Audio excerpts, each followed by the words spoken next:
Hey guys, I'm gonna put together a video here about how to read truss plans, specifically the detail pages of trusses. I've got two different examples here. I'll talk about kind of the things that are important to know from a framer's perspective. So this is residential custom framing. So really the things that I'm looking for as a foreman are the quantity and the ply and the type of the truss that it is first. So you're going to see that right here. So this particular truss is a single ply and there's only one of them. So out of the whole house, there's only going to be one truss like this. So another piece of information that's good to have is the name of them. So this is telling you that it's a base. So this one in particular is a piggyback base. So we're going to have a piggyback that's going to be setting here. And that's what my next thing that I'm going to get into. When you see these squares, I'll bring this up here so you can see again. So these squares right here, right through here, these are what your piggyback are going to set on. And through here, these are showing your truss bracing. So whenever you have a square like that with the X, that's showing you the cut through of a 2x4 or a 2x6, depending on what it calls out for.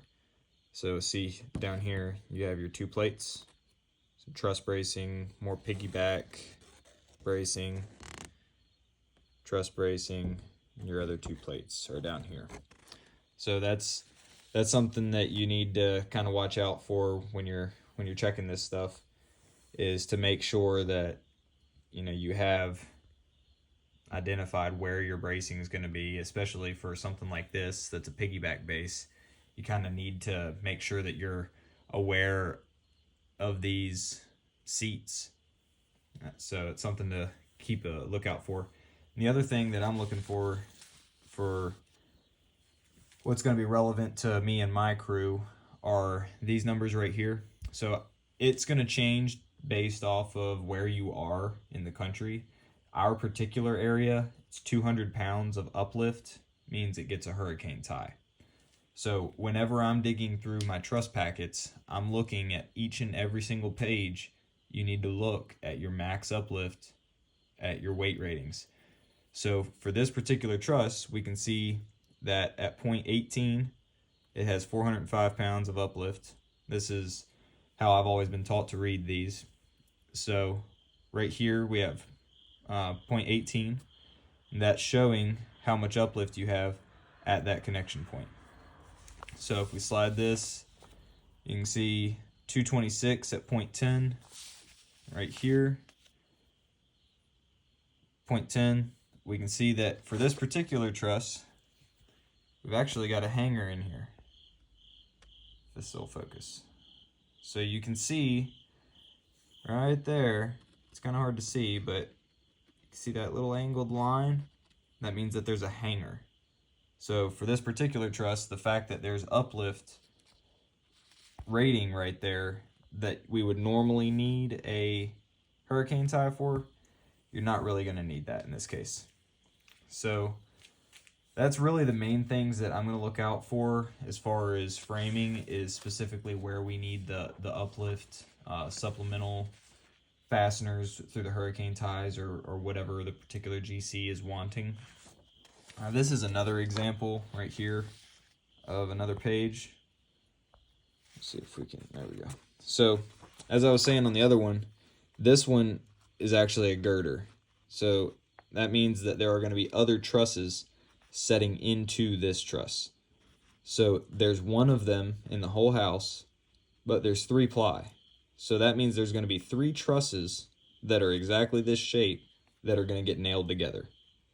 So for a girder, the things that I'm looking for, again, are your uplift.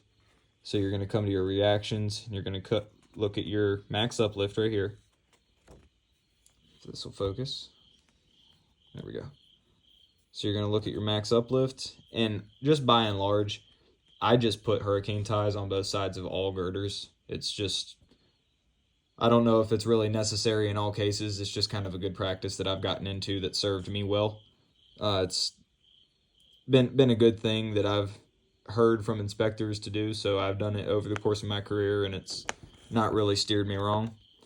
So when you're looking at your uplift, the other thing that you're going to look at is your nailing patterns. So because this is a 3-ply, you're going to need to nail these together. So down here, you're going to see where it says to be connected together as follows: 10D nails, top cords connected, 24 or 2x4 rather, 1 row at 9 inches on center. So what that's telling you is along your top cord here, all the way through here, this is going to be your nailing pattern for that. And then you're going to look at your bottom cord, 2x6, 3 rows staggered. So basically what that means is you're going to go boom, boom, boom, boom, something like that. So you're on your bottom cord, for this particular example, you're going to have 3 rows staggered at 4 inches on center.